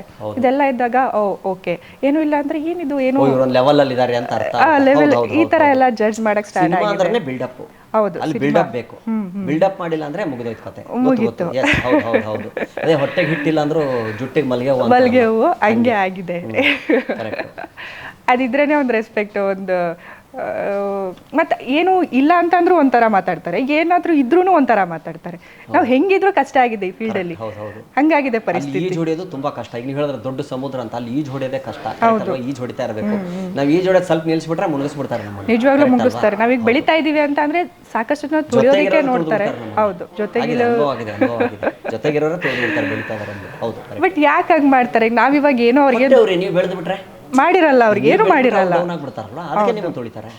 ಅವರು ಬೆಳೆಯೋದಕ್ಕೆ. ಈಗ ನಮ್ಮ ಜೊತೆ ಅವರು ನಮ್ಮ ಫೀಲ್ಡಲ್ಲೇ ಇರೋದಿಲ್ಲ. ಅವರು ಆ್ಯಕ್ಚುಲಿ ಸುಮ್ಮನೆ ಏನೋ ಒಂದು ಬೆಳೀತಿದ್ದಾಳೆ, ಕಾಲು ಎಳೆಯೋಣ, ಏನೋ ಒಂದು ಇದು ಮಾಡೋಣ, ಅದು ಏನಕ್ಕೆ ಮಾಡ್ತಾರೆ ಅಂತ ಗೊತ್ತಿಲ್ಲ. ನಾವು ಕಷ್ಟಪಟ್ಟು ಬಂದಿರ್ತೀವಿ, ಅದನ್ನ ಅರ್ಥ ಮಾಡ್ಕೊಂಡಿರಲ್ಲ ಅವರು. ಅಲ್ಲ, ಗೊತ್ತಿರುತ್ತೆ ಅವ್ರಿಗೆ ಬೇಕು ಅಂತಾನೆ, ಅದು ಯಾಕೆ ಈ ಥರ ಅಂತಾನೆ ಗೊತ್ತಾಗ್ತಾ ಇಲ್ಲ. ಅದಕ್ಕೆ ನಾವು ತಲೆ ಕೆಡ್ಸ್ಕೊಳಕ್ ಹೋಗಬಾರ್ದು, ಕರೆಕ್ಟ್ ಅಲ್ಲ. ನಮ್ಮ ಬೆಳವಣಿಗೆ ದೇವ್ರ ಹಣೆ ಬರೋದು ಬರ್ದಿದ್ರೆ ನಾವು ಬೆಳೆದೇ ಬೆಳಿತೀವಿ, ಕರೆಕ್ಟ್ ಅಲ್ವಾ. ಯಾರು ತುಳಿಯೋಕ್ಕಾಗಲ್ಲ, ಕರೆಕ್ಟ್ ಅಲ್ವಾ. ಅಲ್ಲ, ಇನ್ನೊಂದು ಯಾರು ಏನೇ ತುಳಿದ್ರು, ಯಾರು ಏನೇ ಮಾಡಿದ್ರು, ನಾನು ಈ ಫೀಲ್ಡಲ್ಲಿ ಇರಬೇಕು ಅಂತ ಅನ್ಕೊಂಡಿದ್ದೀನಿ, ಈ ಫೀಲ್ಡಲ್ಲಿ ಬೆಳಿಬೇಕು ಅಂತ ಅನ್ಕೊಂಡಿದ್ದೀನಿ. ನನ್ನ ಕೈಯಿಂದ ಎಷ್ಟಾಗುತ್ತೋ ಮುಂದೆ ಹೋಗ್ತಾ ಇರ್ತೀನಿ. ನಿಮ್ಮ ಕೈಯಿಂದ ಎಷ್ಟಾಗುತ್ತೋ ಅಷ್ಟು ತುಳಿತಾ ಇರ್ತೀರಾ, ಓಕೆ ಇವು ಕ್ಯಾರಿ ಅಂತ. ನಿಮ್ಮ ಕೆಲಸ ನೀವು ಮಾಡಿ ನಮ್ಮ ಕೆಲಸ ನಾವು ಮಾಡ್ತೀವಿ ಅಷ್ಟೇ, ಏನು ಮಾಡೋಕ್ಕಾಗಲ್ಲ. ಬಟ್ ತಲೆ ಕೆಡಿಸ್ಕೊಂಡು ಕಣ್ಮರೆ ಆಗೋದು ಅದು ನನಗೆ ಇಷ್ಟನೂ ಇಲ್ಲ. ಏನು ಬಂದರೂ ಫೇಸ್ ಮಾಡೋಣ ಅನ್ನೋದೊಂದು ಬಂಡು ಧೈರ್ಯ. ಫೇಸ್ ಮಾಡೋಣ ಅಂದಮೇಲೆ ಒಂದು ಅಕ್ಕ ಬಂತು ನನಗೆ. ಈಗ ಕತೆ ನೀವೆಲ್ಲ ಯಾವ್ದಾರು ಒಂದು ಸಿನಿಮಾದ ಕತೆ ಕೇಳ್ತೀರಲ್ವಾ, ಸೊ ಅದ್ರೊಳಗಡೆ ನಿಮಗೆ ಸಿಚುವೇಶನ್ ಅಲ್ಲಿ ಕಾಸ್ಟ್ಯೂಮ್ ಈ ಥರ ಇರುತ್ತೆ ಅಂತ ಹೇಳಿರ್ತಾರೆ, ಕಿಸ್ಸಿಂಗ್ ಸೀನ್ ಹೇಳಿರ್ತಾರೆ, ಕರೆಕ್ಟ್ ಅಲ್ವಾ? ಕರೆಕ್ಟಾ? ಹೌದು. ನಿಮ್ಗೆ ಯಾವ ಥರ ಹೇಳಿದಾರೆ ಯಾರಾದ್ರು? ಲಿಪ್ ಕಿಸ್ ಇರುತ್ತೆ ಅದು ಇದು ಅಂತೇನು ಹೇಳಿದಾರಾ? ಸಮ್ ಮೂವೀಸಲ್ಲಿ ಲಿಪ್ ಕಿಸ್ ಇರುತ್ತೆ ಅಂತ ಹೇಳಿರ್ತಾರೆ, ಬಟ್ ಅದು ಲಿಪ್ ಕಿಸ್ ಹೋಗಿ ಸ್ಮೂಚ್ ಆಗಿಬಿಡುತ್ತೆ. ಅಲ್ಲ, ಎರಡೂ ಒಂದೇ ಅದು. ಲಿಪ್ ಕಿಸ್ ಅಂದರೆ ಏನು, ಜಸ್ಟ್ ಲಿಪ್ ಟು ಲಿಪ್ ಅಷ್ಟೇ. ಸ್ಮೂಚ್ ಅಂತ ಅಂದರೆ ಒಂದೊಂದು ಇದರಲ್ಲಿ ಡೈರೆಕ್ಟಾಗಿ ಯಾವುದ್ರಲ್ಲೂ ಒಪ್ಕೊಂಡಿಲ್ಲ, ಆಗ್ಬಿಡ್ತಾರೆ ಅಂತನಾ? ಬಟ್ ಒಪ್ಕೊಂಡಿಲ್ಲ. ಬಟ್ ಅದು ಅವ್ರು ಹೇಳೋ ಸ್ಟೋರಿನೇ ಬೇರೆ. ಮೂವಿ ಮಾಡೋದಕ್ಕಿಂತ ಮುಂಚೆ ಅಗ್ರಿಮೆಂಟ್ ಅಲ್ಲಿ ಇರುತ್ತೆ, ಪ್ರತಿಯೊಂದು ಇರುತ್ತೆ, ಕಾಸ್ಟ್ಯೂಮ್ ಇದಿರುತ್ತೆ ಅಂತ. ಸೊ ಈ ಸಿಚುವೇಶನ್ ಅಲ್ಲಿ ಈ ತರ ಒಂದು ಕಿಸ್ಸಿನ್ ಇರುತ್ತೆ, ಹಗ್ಗಿರುತ್ತೆ, ಕರೆಕ್ಟಾ? ಬಟ್ ಒಂದೊಂದು ಏನಿರುತ್ತೋ ಅದು ಆಪೋಸಿಟ್ ಆಗೇ ಮಾಡಿರ್ತಾರೆ. ಕೆಲವೊಂದು ಕಾಪಿ ಇಟ್ಕೊಂಡಿರ್ತೀರಲ್ವಾ? ಬಟ್ ಇಟ್ಕೊಂಡಿರ್ತೀವಿ, ಬಟ್ ಕೆಲವೊಂದು ಟೈಮಲ್ಲಿ ಏನಾಗ್ಬಿಡುತ್ತೆ ಅಂತ ಅಂದ್ರೆ ನಾವು ಅವ್ರು ಹೇಳ್ದಂಗೆ ಅಲ್ಲಿ ಕೇಳ್ಬಿಡ್ತೀವಿ ಸರಿ ಅಂತ ಹೇಳ್ಬಿಟ್ಟು ಆ ಸಿಚುವೇಶನ್ ತೊಂದರೆ ಕೊಡಬೇಕು, ಆ ರೀತಿ ಒಂದು ಮೆಂಟಾಲಿಟಿ ನಂದು. ಸುಮ್ಮನೆ ಏನಕ್ಕೆ ತೊಂದರೆ ಕೊಡಬೇಕು, ಏನೋ ಒಂದು ಮಾಡ್ಕೊಂಡು ಹೋಗ್ಲಿ, ಸರಿ ಹೆಂಗೋ ಮೂವಿ ರಿಲೀಸ್ ಮಾಡ್ತಾರೆ ಅನ್ನೋದೊಂದು ನಂಬಿಕೆ, ಏನೋ ನಾವು ಒಂದು ಸ್ಕ್ರೀನ್ ಮೇಲೆ ಬರ್ತೀವಿ ಅನ್ನೋದು ನಂಬಿಕೆ. ಬಟ್ ನಾವು ಹೆಂಗೆ ಅರ್ಥ ಮಾಡ್ಕೊಳ್ತೀವೋ ಅವ್ರುಗಳು ಅರ್ಥ ಮಾಡ್ಕೊಂಡ್ರೆ ಚೆನ್ನಾಗಿರುತ್ತೆ. ಬಟ್ ಯಾವುದೋ ಒಂದು ಲಾಸ್ಟ್ 2 ಮೂವೀಸಲ್ಲಿ ಆಲ್ಮೋಸ್ಟ್ ಅದು ನಂದು 12th ಮೂವಿ, ಯಾವ ಮೂವಿ ಅಂತ ಬೇಡ, ಹೇಳಿರೋ ಸೀನ್ಸೇ ಬೇರೆ, ಬಟ್ ಅದರಲ್ಲಿ ಮಾಡಿಸ್ತಾ ಇರೋದೇ ಬೇರೆ ನನಗೆ. ಬಟ್ ಏನು ಮಾಡೋಕ್ಕಾಗ್ತಿಲ್ಲ, ಯಾರ ಹತ್ರ ಹೇಳ್ಕೊಳಕ್ಕಾಗ್ತಿಲ್ಲ. ಪೇಮೆಂಟ್ ಬೇರೆ ಕೊಡೋದಿಲ್ಲ ಅಂತ ಹೇಳ್ಬಿಟ್ಟಿದ್ದಾರೆ. ಏನು ಮಾಡಲಿ, ನನಗೆ ಪೇಮೆಂಟ್ ಬೇಕು. ಸರಿ ಹೋದ್ರೆ ಹೋಗ್ಲಿ ಅಂತ ಅದೊಂದು ಬೆಡ್ರೂಮ್ ಸೀನ್ ಏನೋ ಆ ಥರ ಇತ್ತು, ಇದು ಮಾಡಿದೆ ಮುಗಿಸ್ದೆ. ಬಟ್ ಆದರೂ ಪೇಮೆಂಟ್ ಬರಲಿಲ್ಲ. ಸೊ ನಂಬಿಕೆ ಇಟ್ಟು ಮಾಡಿದ್ಕೆ ಇದು ತಪ್ಪು ತಾನೆ. ಸೊ ಆ ಥರ ಸೀನ್ ಮಾಡೋಕ್ಕಿಂತ ಮುಂಚೆ ಅಡ್ವಾನ್ಸ್ ಇಸ್ಕೊಂಡ್ಬಿಡ್ಬೇಕು. ಹೌದು. ಇಲ್ಲ, ನಿಜ ಹೇಳ್ತಾ ಇರೋದು. ಈ ಥರ ಸೀನ್ ಇದೆ, ಹೆಂಗಿದೆ ಅದು ಕೊಡಿ, ಮೊದಲೇ ಕ್ಲಿಯರ್ ಮಾಡ್ಬಿಡ್ರಪ್ಪ, ನೀವು ಮಾಡಿದ್ಮೇಲೆ ಕೊಡ ಅಂತ ಗ್ಯಾರಂಟಿ ಏನಿಲ್ಲ. ಕರೆಕ್ಟ್ ಅಲ್ಲ? ನಮ್ಗೆ ಗೊತ್ತಿದೆ, ನನ್ಗೆ ಗೊತ್ತು, ಅನುಭವ ಆಗಿದೆ ನಮಗೆ. ಹೌದು. ಬಟ್ ಅದು ಓಕೆ, ನೀವು ಹೇಳ್ದಾಗೆ ಈಗ ತುಂಬ ಜನ ಎಲ್ಲರೂ ಕ್ಯಾಮ್ರಾಮನ್ ಸರ್ ಇಂದ ಹಿಡಿದು ಅಷ್ಟು ಜನ ಪಾಪ ಪ್ರೊಡಕ್ಷನ್ ಟೀಮಿಂದ ಎಲ್ಲರೂ ಇರ್ತಾರೆ. ನಾನು ಒಬ್ಳಿಂದ ಅವ್ರಿಗೆ ತೊಂದರೆ ಆಗುತ್ತೆ ಅನ್ನೋದು ಆ ಥರ ಒಂದು ನನಗೆ ಕ್ಯಾರೆಕ್ಟರ್ ಇರುತ್ತೆ, ಕರೆಕ್ಟ್ ಕತೆ ಎಲ್ಲ ಕೇಳಿರ್ತೀರಾ, ಓಕೆ ಆಗಿರುತ್ತೆ. ಬಟ್ ಸೆಂಟ್ರಲ್ ಈ ಥರ ಮಾಡ್ಬಿಟ್ರೆ ಹಿಂಗೆ ಅಂತ. ಹೌದು, ಎಲ್ಲದನ್ನು ಅಡ್ಜಸ್ಟ್ ಮಾಡ್ಕೊಂಡು ಹೋಗ್ತಾ ಇರೋದಕ್ಕೆ ನಾನು ಇವತ್ತಿಗೂ ಇನ್ನೂ ಹಿಂಗೆ ಇದ್ದೀನಿ, ಪೇಮೆಂಟ್ಗಳು ಸಿಗ್ತಾ ಇಲ್ಲ. ಅದಕ್ಕೆ ನಾನು ಇನ್ಮೇಲೆ ಸ್ವಲ್ಪ ಸ್ಟ್ರಾಂಗ್ ಆಗೋಣ ಅನ್ಕೊಂಡಿದ್ದೀನಿ. ನಾನು ಆಗ್ತಾ ಇದ್ದೀನಿ. ಓಕೆ, ಈಗ ಇಷ್ಟು ಜನ ಹೀರೋಗಳಿದ್ದಾರೆ ನಮ್ಮ ಕನ್ನಡ ಇಂಡಸ್ಟ್ರಿಯಲ್ಲಿ, ಓಕೆನಾ? ನೀವು ಈ ಥರದ್ದೊಂದು ಸಿನಿಮಾದಲ್ಲಿ ನಾನು ಮಾಡಬೇಕಾಗಿತ್ತು ಅಂತ, ಈಗ ಯಾವುದೋ ಒಂದು ಸಿನಿಮಾ ರೀಸೆಂಟಾಗಿ ಯಾವುದೋ ಒಂದು ಹಿಟ್ ಆಯಿತು, ಏನಾಯಿತು, ಇಲ್ಲ ಯಾವುದೋ ಒಂದು ಸಿನಿಮಾ ಆಗಿದೆ, ಚೆನ್ನಾಗಿ ಓಡ್ತಾ ಇದೆ ಅಂದ್ಕೊಳ್ಳಿ, ಆ ಸಿನಿಮಾದಲ್ಲಿ ನಾನು ಮಾಡಬೇಕಾಗಿತ್ತು ಅನ್ನೋದಾದರೆ ಯಾವ ಸಿನಿಮಾ?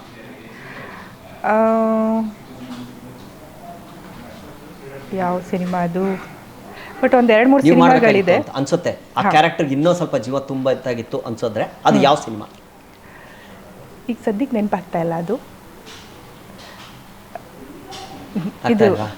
ಓಕೆ, ಸರಿ ಬಿಡಿ, ಪರವಾಗಿಲ್ಲ. ಓಕೆ, ನೀವು ಓದಿದ್ದಿಲ್ಲ ಯಾವ ಕಾಲೇಜು, ಏನು?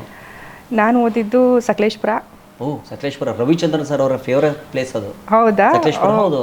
ಶೂಟಿಂಗ್ ಹೋದ್ರೆ ಸಕಲೇಶ್ಪುರ ಸರ್ ಹೋಗೋದು. ರವಿಚಂದ್ರನ್ ಸರ್ ಅವರ ಫೇವರೇಟ್ ಪ್ಲೇಸ್ ಅದು. ಆಲ್ಮೋಸ್ಟ್ ಎಲ್ಲರೂ ಸಕಲೇಶ್ಪುರ ಇಷ್ಟಪಡ್ತಾರೆ. ಬಟ್ ರವಿ ಸರ್ ಅವ್ರು ಜಾಸ್ತಿ, ರವಿಚಂದ್ರನ್ ಸರ್ ಅವರು ಫೇವರೇಟ್ ಪ್ಲೇಸ್ ಅದು. ಓಕೆ, ಅದು ಈ ಟೈಮಲ್ಲಿ ಹೋದ್ರೆ ಇನ್ನೂ ಚೆನ್ನಾಗಿರುತ್ತೆ. ಸಕಲೇಶ್ಪುರ, ಹಾಸನ್. ಸಕಲೇಶ್ಪುರಲ್ಲಿ ಸ್ವಲ್ಪ ಚೈಲ್ಡ್ಹುಡ್ ಎಲ್ಲ ಅಲ್ಲೇ ಕಳೆದಿದ್ದು. ಅದಾದ್ಮೇಲೆ ಹಾಸನಿಗೆ ಬಂದೆ, ಹಾಸನಲ್ಲಿ ಕಾಲೇಜ್ ಮಾಡಿದೆ. ಅದಾದ್ಮೇಲೆ ಶ್ರವಣ ಬೆಳಗೊಳ ಅಲ್ಲಿ ಕೂಡ ಡಿಪ್ಲೊಮಾ ಮಾಡಿದೆ. ಅದಾದಮೇಲೆ ಬ್ಯಾಂಗ್ಳೂರ್, ಇವಾಗ ಬ್ಯಾಂಗ್ಳೂರಲ್ಲಿ MBA ಮಾಡಿದೆ. ಸೊ ಹಿಂಗೆ ಹೋಗ್ತಾ ಇದೆ. ಎಜುಕೇಷನ್ ಏನಕ್ಕೆ ಮಾಡಿದೆ MBA ಅಂತ ಅಂದರೆ ನಮ್ಮ ತಂದೆ ಹೇಳಿದ್ದು, ಒಂದು ಸ್ಟಡಿ ಅಂತ ಇರಲಿ, ನೀನು ಮೂವಿಗೆ ಹೋಗ್ತೀಯಾ, ಸ್ಟಡಿ ಮಾಡ್ಕೋ, ಸೊ ನಾಳೆ ದಿನ ಏನೋ ಯೂಸ್ ಆಗುತ್ತೆ ಅಂತ ಹೇಳ್ಬಿಟ್ಟು. ಬಟ್ ಯೂಸ್ ಆಗುತ್ತೋ ಇಲ್ವೋ ನನಗೆ ಗೊತ್ತಿಲ್ಲ, ಬಟ್ ಏನೋ ಒಂದು ಅವ್ರ ಮರ್ಯಾದೆಗೆ ಒಂದು MBA ಇರಲಿ ಅಂತ ಮಾಡ್ಕೊಂಡಿದ್ದೀನಿ. ಸೊ ಇದು ನನ್ನ ಎಜುಕೇಷನು.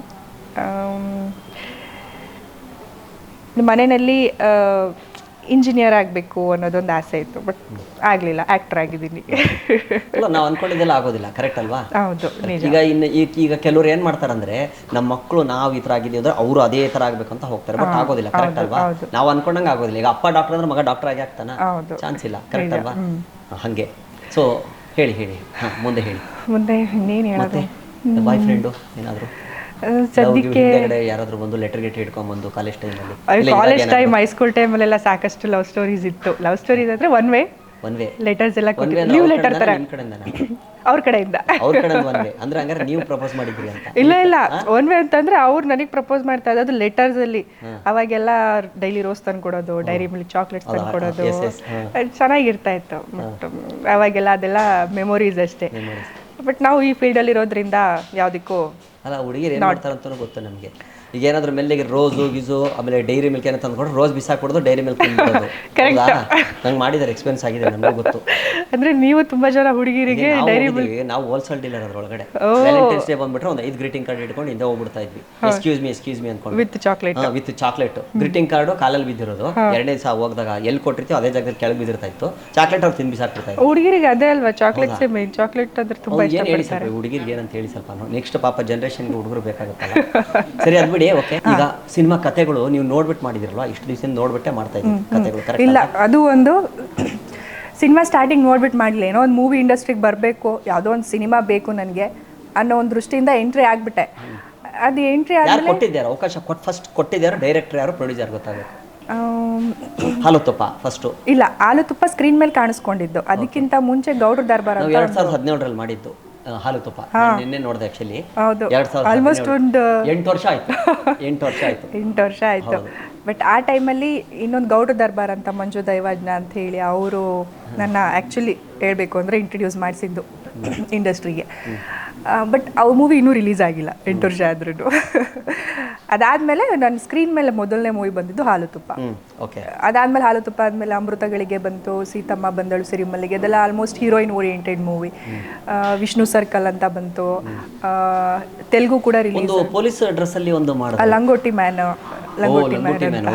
ನಾನು ಮಾಡ್ಬೇಕಾಗಿತ್ತು ಅದಕ್ಕೆ ಅವರು ನನಗೆ ಲಂಗೋಟಿ ಕೊಟ್ಬಿಟ್ರು ಹೌದಾ ಮತ್ತೆಲ್ಲ ಹೇಳ್ಬಿಟ್ಟು ನಂಗೆ ಲಂಗೋಟಿ ಕೊಟ್ಬಿಟ್ಟು ಹೋಗ್ಬಿಟ್ಟು ನಾನು ಹಾಕೊಳ್ಳಿಲ್ಲ ಬಿಡಿ ನಾನು ಬೇರೆಯವ್ರು ಕೊಟ್ಬಿಟ್ಟೆ ಹೇಳಿ ಬಟ್ ಮೂವಿ ಫುಲ್ ಕಾಮಿಡಿ ಆಗಿದೆ ಓಕೆ ಕಾಮಿಡಿ ಓಕೆ ನಾನು ಇನ್ನೊಂದು ಪ್ರಶ್ನೆ ಕೇಳಬೇಕು ಈಗ ಒಂದು ಕತೆ ಹೇಳಿರ್ತಾರಲ್ವಾ ನೀವು ಹೀರೋ ನಿಮ್ದು ಇಂಟರ್ವ್ಯೂ ತಿಂಗೆ ಫುಲ್ಲು ನೀವು ಹಿಂಗೆ ಬಂದ್ರೆ ಹಿಂಗೆ ಆಗಿರ್ತಂಗೆ ಅಂತೆಲ್ಲ ಕತೆ ಹೇಳ್ಬಿಡ್ತಾರೆ ಬಟ್ ಅಲ್ಲೋದ್ರೆ ಟ್ವಿಸ್ಟ್ ಬೇರೆ ಥರ ಆಗ್ಬಿಟ್ಟಿರ್ತೈತೆ ಆಗಿದೆ ಅದೇ ಅವಾಗಲೇ ಹೇಳ್ದಾಗೆ ಅವ್ರು ಹೇಳೋದೇ ಬೇರೆ ಸ್ಕ್ರೀನ್ ಮೇಲೆ ಕೂತ್ಕೊಂಡು ನೋಡಿದಾಗ ಓ ಹೆಂಗ ಅನ್ಸುತ್ತೆ ಅಂದ್ರೆ ಹೇಳಿದ್ದೇ ಬೇರೆ ಅಲ್ಲಿ ಸ್ಕ್ರೀನ್ ಪ್ಲೇ ಬಂದಿರೋದೇ ಬೇರೆ ನಮ್ಮನ್ನು ಡಮ್ಮಿ ಮಾಡಿರ್ತಾರೆ ಅದೇನಕ್ಕೆ ಡಮ್ಮಿ ಮಾಡ್ತಾರೆ ಅಂತಂದ್ರೆ ಶೂಟಿಂಗ್ ಟೈಮಲ್ಲಿ ಏನಾದ್ರೂ ಒಂದು ಕಿರಿಕ್ಗಳು ಏನೋ ಒಂದು ಆಗಿರುತ್ತೆ ಏನೋ ಒಂದು ಪೇಮೆಂಟ್ ಕೇಳಿರ್ತೀವಿ ಸ್ವಲ್ಪ ಜಾಸ್ತಿ ಕೇಳಿದ್ರೆ ಅದಕ್ಕೆ ಅಲ್ಲಿ ಕಟ್ ಮಾಡ್ಬಿಟ್ಟು ಬಿಸಾಕ್ಬಿಡ್ತಾರೆ ಈ ಥರ ಎಲ್ಲ ಏನಕ್ಕೆ ಮೂವಿ ಅಂತ ಅಂದಮೇಲೆ ಎಲ್ಲರಿಗೂ ಒಂದೇ ಪಾಪ ಪ್ರೊಡ್ಯೂಸರ್ ಅಷ್ಟು ಇನ್ವೆಸ್ಟ್ ಮಾಡಿ ಖರ್ಚು ಮಾಡಿರ್ತಾರೆ ಇದೆಲ್ಲ ಮಾಡೋದೇ ಹೇಳೋದಕ್ಕಾಗೋದಿಲ್ಲ ಓಕೆ ಅದೇನಕ್ಕೆ ಹಂಗೆ ಮಾಡ್ತಾರೆ ಏನು ಗೊತ್ತಿಲ್ಲ ಬಟ್ ಎಲ್ಲರಿಗೂ ಹೊಟ್ಟೆಪಾಡು ಎಲ್ಲರಿಗೂ ಒಂದು ಸ್ಕ್ರೀನ್ ಮೇಲೆ ಬರಬೇಕು ಅಂತ ಒಂದು ಆಸೆ ಇಲ್ಲ ಅಂತಂದ್ರೆ ಎಲ್ಲರೂ ಈ ಫೀಲ್ಡಿಗೆ ಬರೋದಕ್ಕೆ ಆಗೋದಿಲ್ಲ ಈ ಫೀಲ್ಡಿಗೆ ಬರೋದಕ್ಕೇ ಅಟ್ಲೀಸ್ಟ್ ಹಣೆಯಲ್ಲಿ ಬರ್ದಿರಬೇಕು ಎಲ್ಲ ಆಶೀರ್ವಾದ ಅದು ಏನೋ ಹೇಳ್ತಾರಲ್ಲ ಹಳೆ ಕಾಲದಲ್ಲಿ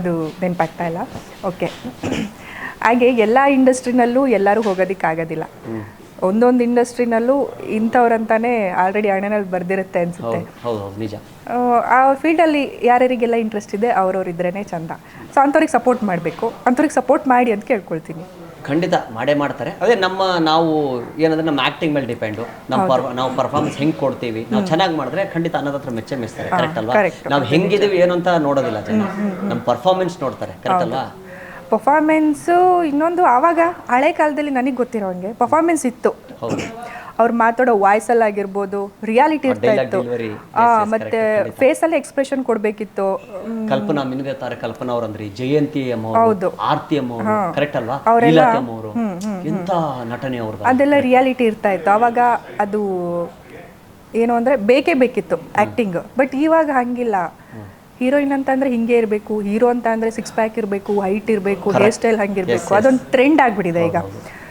ಬಟ್ ಹಳೆ ಕಾಲದಲ್ಲಿ ಹಂಗೆ ಇರಲೇ ಇಲ್ಲ ಯಾರು ಅಲ್ವಾ ಹೌದು ಅದೇ ಹೇಳ್ತಾ ಇದ್ದು ಆಕ್ಟಿಂಗ್ ಅಷ್ಟೇ ಬೆಲೆ ಇರ್ತಾ ಇತ್ತು ಅವಾಗ ಬಟ್ ಇವಾಗ ಹೆಂಗ್ ಬೇಕು ಹಂಗೆ ಅವರಿಗೆ ಎಡಿಟ್ ಮಾಡ್ಕೋಬಹುದು ಎಡಿಟ್ ಮಾಡ್ಕೊಳಕ್ಕಂತ ಸಾಕಷ್ಟು ಆಪ್ಷನ್ ಇದೆ ಅವಾಗೆಲ್ಲ ಬರೀ ಡೈರೆಕ್ಟ್ ಏನು ಎಡಿಟಿಂಗ್ ಏನೂ ಇಲ್ಲ ಲೇಡೀಸ್ಗೆ ಕಾಸ್ಟ್ಯೂಮ್ಗೆ ಇದೇ ತರ ಕಾಣಿಸ್ಬೇಕು ಅಂತ ಕಾಸ್ಟ್ಯೂಮ್ ಎಲ್ಲ ರೆಡಿ ಮಾಡ್ಬಿಡ್ತಾರೆ ಹೌದು ಕರೆಕ್ಟ್ ಕಾಸ್ಟ್ಯೂಮ್ ವೈಸ್ ಅಂತೂ ಸಾಕಷ್ಟು ಚೇಂಜಸ್ ಆಗಿದೆ ಕಾಸ್ಟ್ಯೂಮ್ ವೈಸ್ ಆಗಿರ್ಬೋದು ಮತ್ತೆ ಇನ್ನೇನು ಅವಾಗೆಲ್ಲ ಮೂವಿ ಮಾಡಬೇಕು ಅಂತ ಅಂದ್ರೇನೆ ಏನು ಮಾಡಿ ಶೂಟ್ನ ಏನು ಕಳೆದೋಗ್ಬಿಟ್ರೆ ರೀಲ್ನ ಕಳ್ದೋದಾಗೆ ಮತ್ತೆ ರೀಶೂಟ್ ಮಾಡಬೇಕಾಗಿತ್ತು, ಆ ಥರ ಎಲ್ಲ ಇತ್ತು. ಬಟ್ ಇವಾಗ ಎಷ್ಟೊಂದು ಆಪ್ಷನ್ಸ್ ಎಲ್ಲ ಇದೆ. ಅದೇ ಇವಾಗ ಚಿಪ್ ಬಂದ್ಬಿಟ್ಟಿದೆಯಲ್ಲ, ಹೌದು ಈ ಚಿಪ್ ಬಂದ್ಬಿಟ್ಟೆ ಸುಮಾರು ಜನ ಕಲಾವಿದರಿಗೆ ನಮಗೆಲ್ಲ ಚಿಪ್ ಬಂದ್ಬಿಟ್ಟಿದೆ. ಹೌದು. ಕರೆಕ್ಟ್ ಅಲ್ವಾ? ಯಾಕಂದ್ರೆ ರೀಲ್ ಇದ್ದಾಗ ಕ್ಯಾನ್ ಅಂತ ಇದ್ವಿ ನಾವು ಅದಕ್ಕೆ, ಕರೆಕ್ಟ್ ಅಲ್ವಾ? ಆ ಕ್ಯಾನ್ ಇದ್ದಾಗ ಯಾರು ಬರಕ್ ಆಗ್ತಾ ಇರ್ಲಿಲ್ಲ, ಯಾಕಂದ್ರೆ ಹೊಸಬ್ರನ್ನ ತೊಗೊಳಕ್ಕೆ ಅವಾಗ ಯೋಚನೆ ಮಾಡ್ತಾ ಇದ್ರು, ಯಾಕಂದ್ರೆ ಒಂದು ಟೇಕ್ ಆರ್ಟಿಸ್ಟ್ ನ ಹುಡುಕ್ತಾ ಇದ್ರು ಅವಾಗ, ಕರೆಕ್ಟ್ ಅಲ್ವಾ? ಕರೆಕ್ಟ್. ಈಗ ಪ್ರೊಡ್ಯೂಸರ್ ಗಳು ಇರಾಗ್ಬಿಟ್ಟಿರ್ತಾರೆ, ಎಲ್ಲ ಹಿಂಗಿರ್ತಾರೆ, ಫುಲ್ ಹೊಟ್ಟೆಗೆ ಇಟ್ಬಿಟ್ಕೊಂಡು ಅವರೇ ಚಿಪ್ ಅಲ್ವಾ ಅದು, ಅವ್ರು ಏನ್ ಬೇಕಾದ್ರೆ ಮಿಸ್ಟೇಕ್ ಆಯ್ತು 100 ಮಿಸ್ಟೇಕ್ ಮಾಡೋ 100 ಡೈಲಾಗ್ ತಗೋ ಅಲ್ಲೇ ಡಿಲೀಟ್ ಮಾಡು, ಇಮಿಡಿಯೇಟ್ ಆಗಿ ಮತ್ತೆ ರೀಟೇಕ್ ಮಾಡು ಅಂತ ಹಿಂಗಾಗ್ಬಿಟ್ಟಿದೆ. ಕರೆಕ್ಟ್ ಅಲ್ವಾ? ಹೌದೌದು, ನಿಜ. ಮತ್ತೆ ಇನ್ನೊಂದೇನು ಅಂತ ಅಂದ್ರೆ ಇವಾಗ ಸಾಕಷ್ಟು ಜನ ಆಕ್ಟರ್ಸ್ ಆಗಿರ್ಬೋದು, ತುಂಬಾ ಜನ ಬರ್ತಾ ಇದ್ದಾರೆ. ಮುಂಚೆ ನೀವು ಹೇಳ್ದಾಗೆ ಕೆಲವೊಂದಷ್ಟು ಜನ ಮಾತ್ರ ಇರ್ತಾ ಇತ್ತು. ಬಟ್ ಇವಾಗ ರೀಲ್ಸ್ ಮಾಡೋರು, ಶಾರ್ಟ್ ವಿಡಿಯೋಸ್ ಮಾಡೋರು ಎಲ್ಲರೂ ಬರ್ತಾ ಇದ್ದಾರೆ ಅಂದಾಗ ಇಲ್ಲಿ ಗುರ್ತಿಸ್ಕೊಳ್ಳೋದು ತುಂಬಾ ಕಮ್ಮಿ ಆಗ್ತಾ ಇದೆ. ಒಬ್ರು ಬೆಳಿಬೇಕು ಅಂತ ಅಂದ್ರೆ ಇವಾಗ ನಿಜವಾಗ್ಲು ಆವಾಗ ನೀವು ಹೇಳ್ದಾಗೆ ಒಂದಷ್ಟು ಪರ್ಫಾರ್ಮೆನ್ಸ್ ಚೆನ್ನಾಗಿ ಮಾಡ್ತಾರೆ, ನಟನೆ ಯಾರು ಮಾಡ್ತಾರೆ ಅವ್ರು ಬೇಕಾಗಿತ್ತು ಅಂದ್ರೆ ಆ ಪಾತ್ರಕ್ಕೆ ಜೀವ ತುಂಬಿಸೋರ್ನ ತಗೊಳ್ತಾ ಇದ್ರು. ಆದ್ರೆ ಇವಾಗ ಏನಾಗಿದೆ, ಬಕೆಟ್ ಯಾರು ಹಿಡಿತಾರೋ ಜಾಸ್ತಿ ಅವ್ರನ್ನ ತಗೋತಾರೆ. ಕರೆಕ್ಟ್ ಅಲ್ವಾ? ಆಮೇಲೆ ಅವ್ರ ಮನೆಯವರೇ ಕುತ್ಕೊಂಡು ನೋಡ್ತಾ ಇದ್ದಾರೆ. ಮತ್ತೆ ಇನ್ನೊಂದು ಈ ರೀಲ್ಸ್ ಅಲ್ಲಿ ಇನ್ಸ್ಟಾದಲ್ಲಿ ಯಾರು ಫಾಲೋವರ್ಸ್ ಜಾಸ್ತಿ ಇರ್ತಾರೆ ಅಂತವ್ರನ್ನ ತಗೊಂಡ್ ಬರೋದು ಹೀರೋಯಿನ್ಸ್ ಆಗಿ. ಗೊತ್ತಾಯ್ತು. ಈಗ ನಾವ್ ಇಷ್ಟು ವರ್ಷದಿಂದ ಇದು ಏನ್ ಪ್ರಯೋಜನ ಆಯ್ತು? ಈಗ ನಿನ್ನೆ ಮೊನ್ನೆ ಯಾರೋ ಬಂದ್ರು, ಅವ್ರಿಗೆ ಒಂದಷ್ಟು ಜನ ಫಾಲೋವರ್ಸ್ ಇದ್ದಾರೆ ಅಂತಂದ್ರೆ ಇವ್ರಿಗೆ ಫಾಲೋವರ್ಸ್ ಇದ್ದಾರೆ, ಇವ್ರನ್ನ ಹಾಕೊಂಡ್ರೆ ನಾವು ಪ್ರಮೋಟ್ ಆಗ್ತೀವಿ ಅನ್ನೋದೊಂದು ಮೆಂಟಾಲಿಟಿ ಬಂದಿದೆ ಹೊರತು. ಈಗ ನಾವ್ ಇಷ್ಟು ವರ್ಷ ಕಷ್ಟಪಟ್ಟು ಇನ್ನೂ ಸೈಕಲ್ ಹೊಡಿತಾನೆ ಇದೀವಿ, ಮತ್ತೆ ನಮಗೆ ಇನ್ನೇನ್ ಬೆಲೆ? ಅವಾಗ ಅವರು ಒಂದು ಯೋಚನೆ ಏನ್ ಮಾಡಬೇಕು ಅಂದ್ರೆ, ಇನ್ಸ್ಟಾದಲ್ಲಿ ಫಾಲೋ ಮಾಡೋರು ಥಿಯೇಟರ್ಗೆ ಯಾಕೆ ಬರ್ತಾರೆ? ಇನ್ಸ್ಟಾನೇ ಫಾಲೋ ಮಾಡ್ತಾರೆ. ಈಗ ಯಾವ್ದೋ ಒಂದು ಕಾಮಿಡಿ ಶೋ ಬರ್ತಾ ಇದೆ ಟಿವಿಯಲ್ಲಿ ಅಂದ್ರೆ ಟಿವಿಯಲ್ಲೇ ನೋಡ್ತಾರೆ ಅವ್ರನ್ನ. ಥಿಯೇಟರ್ಗೆ ಯಾಕೆ ಬಂದು ನೋಡಕ್ಕೆ? ಅವ್ರನ್ನ ಎಲ್ಲಿ ಇಷ್ಟಪಟ್ಟಿರ್ತಾರೋ ಆ ಸ್ಥಳದಲ್ಲಿ ಅವ್ರನ್ನ ನೋಡಕ್ಕೆ ಇಷ್ಟಪಡಬೇಕು. ಕರೆಕ್ಟ್ ಅಲ್ವಾ? ಅದು ಜನ ಇಷ್ಟಪಡ್ತಾರೆ. ಬಟ್ ಇಲ್ಲಿ ನಮ್ಮ ಸಿನಿಮಾದವ್ರಿಗೆ ಹಂಗೆ ಗೊತ್ತಿರೋದಿಲ್ಲ. ಈಗ ನಾವ್ ಹಿಂಗ್ ಹೇಳ್ತೀವಲ್ಲ, ಅದು ಜನಗಳಿಗೆ ಆಡಿಯನ್ಸಿಗೆ ತಪ್ಪಾಗ್ಬೋದು. ಓ ಹಿಂಗೆಲ್ಲ ಮಾತಾಡ್ತಾಳ ಅವಳು, ಮಾಡ್ತೀವಿ ಏನಿಲ್ಲ, ಅವ್ರಿಗೆಲ್ಲ ಅರ್ಥ ಆಗತ್ತೆ, ಎಲ್ಲ ಗೊತ್ತಾಗುತ್ತೆ ಅವ್ರಿಗೆ. ಅಲ್ಲ, ಅವ್ರಿಗೂ ಬೇಜಾರಾಗುತ್ತಲ್ಲ. ನಮ್ಮನ್ನು ಬೆಳೆಸಿದಾರೆ ಅಂದ್ರೆ ಅವ್ರಿಗೆ ಗೊತ್ತಿದ್ದೇ ಇರುತ್ತೆ ಯಾವುದು ಹೆಂಗೆ ಅಂತ. ಈಗ ಕೆಲವರು ಎಷ್ಟೋ ಜನ ನಾವು ಸಿಕ್ಕಿದಾಗ ನಮ್ಗೆ ಅವ್ರು ಹೇಳ್ತಾರೆ, ನೀವು ಇನ್ನೂ ಬೆಳಿಬೇಕಾಗಿತ್ತು, ಹಿಂಗಿರ್ಬೇಕಾಯ್ತು. ನೋಡಿ ಅವ್ರಿಗೆ ಹೆಂಗೆ ಗೊತ್ತದು? ಹೌದು, ನೀವು ಇನ್ನೂ ಬೆಳಿಬೇಕಾಗಿತ್ತು ಸರ್ ಅಂತಾರೆ. ಯಾಕಂತಾರೆ? ಅವ್ರಿಗೆ ಗೊತ್ತಿದೆ ಯಾರು ಯಾವ ಸ್ಥಾನ ಕೊಡ್ಬೇಕು, ಯಾರು ಎಲ್ಲಿರ್ಬೇಕಂತ ಅವ್ರಿಗೆ ಗೊತ್ತಿದೆ. ಕರೆಕ್ಟ್ ಅಲ್ವಾ? ಅದಕ್ಕೆ ಅವ್ರು ಹೇಳ್ತಾರ ಮಾತು. ಎಲ್ರು ಹೇಳ್ತಾರ ಮಾತು? ಇಲ್ಲ ಅಲ್ವಾ?